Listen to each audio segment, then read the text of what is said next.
our community has been largely abandoned or rejected by the religious establishment. Right. Overall, there are some notable exceptions. Father Carmichael, for instance. And hopefully that's changing. Well, and to their credit, there are several sects of Christianity.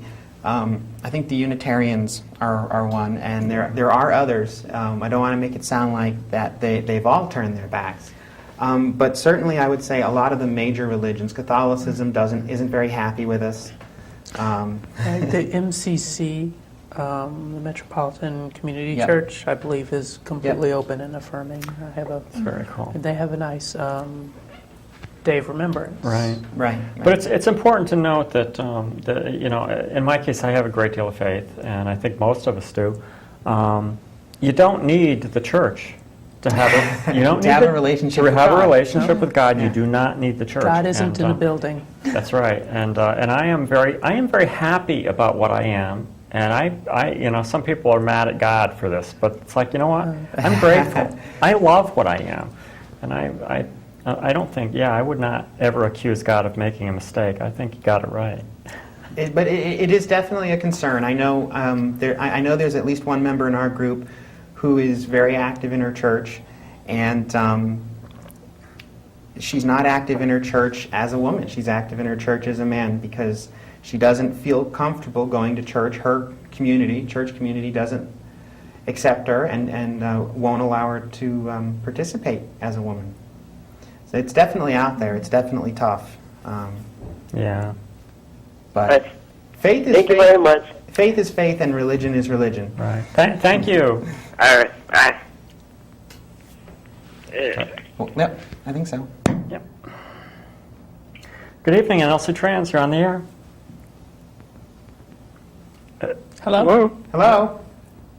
Yes, I want to say hello to Tara. Hi. Hi. Kaylin, Stacy. Hi. I'm happy that Dr. Broccoli is on.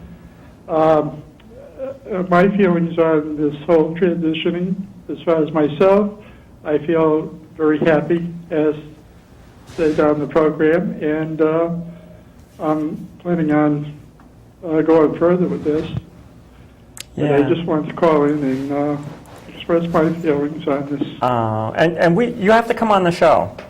This is Renee for the folks that aren't that don't know. In fact, you wanted to say something. Well, I wanted to thank you, Renee, for stepping up and offering to organize our activities. There's been a big interest expressed. Both Renee and Jocelyn have been getting a lot of good ideas for activities that we can do, and I know we're just dead busy with work and everything. Yes. So this is great. Thank you. Thank you so much Renee. for offering to organize those, and God bless you, because I wouldn't want to do it. Well, with the help of all of you, I'm sure it's your job now. No, yes, obviously, and thank you. This is great, and you have to come on the show. I certainly will. Okay. I'll see you tomorrow. Bye-bye. Okay. Bye-bye. Bye-bye. Mine too. Good evening, nlcTrans. You're on the air. Hello? Hello. Hello? Hi. Hi, how are you? Good. How are you? I'm good. Little feedback. Little feedback. Oh, did we lose you? I think we lost her. Oh. Okay, well, you can call back. We lost her there. One thing I wanted to say before we run out of time, just real quick. I wanted to just thank Stacy for helping me go get my car. Managed to get the car the other night. And does this mean I'm up? You got a new car? She got a new car? It's your turn, yeah. But we managed to go get the car, and it was pretty uneventful. We managed to get back. Only one little run-in with the police, one $93 ticket for driving an unregistered motor vehicle. But it wasn't bad, and it was okay. We managed to get through it. We got the car home, and the cop wasn't that awful, and it's sort of like, it's like, gee, honest officer, I didn't realize there weren't tags on it. Step out of the car, ma'am. Do you know you have a warrant for your arrest on the charge of grand theft airplane? No, sir, I have no idea what you're talking about. I swear that airplane's not in Colombia. going to have to frisk you, ma'am. To which you said, please. Oh, no.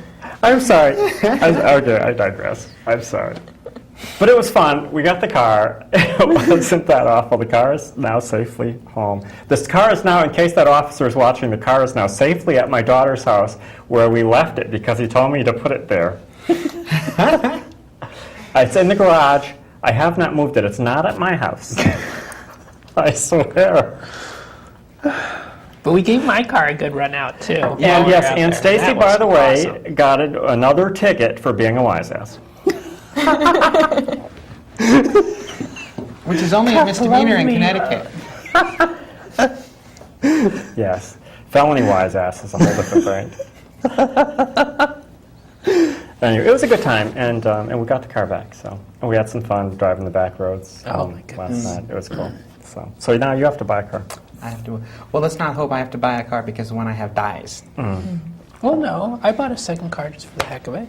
Yeah, and she bought That's a car fine. because hers was going to throw up. Right. Yes, it was, and probably still will. Anyway, I'm sorry. I don't want to get into the whole I car don't think thing. anything can prevent that at this point. Yeah, but it was a good time, and we'll do it again. I'm sure. I'm such an outlaw. It's all that hanging around with Father Russ.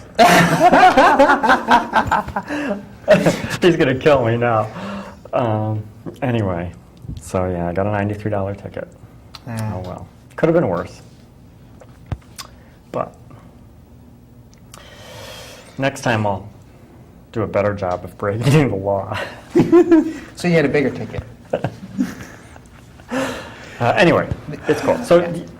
Yeah, there was something else I wanted to cover today before we finished up. I heard this story on NPR last night, and it was disturbing enough that I wanted to give it more press. Okay.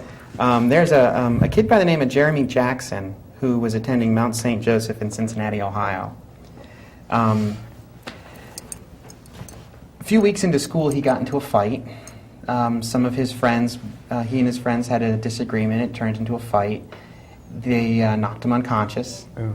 And he's a jock, and he figured he'd be all right when he woke up. He didn't want to go to the hospital, and the school decided he didn't need to go to the hospital.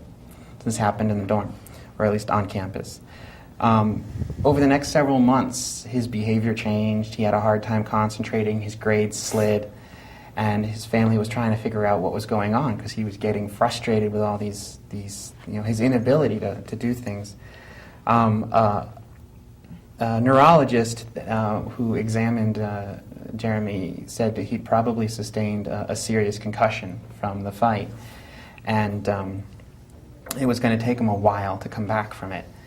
Well, school was getting really tough, and he was starting to despair. And one night when he called home, he confided in his parents that he was at the end of his rope and that he was looking to take his own life. Wow. His parents, concerned, called the school, and the school got Jeremy to the hospital immediately.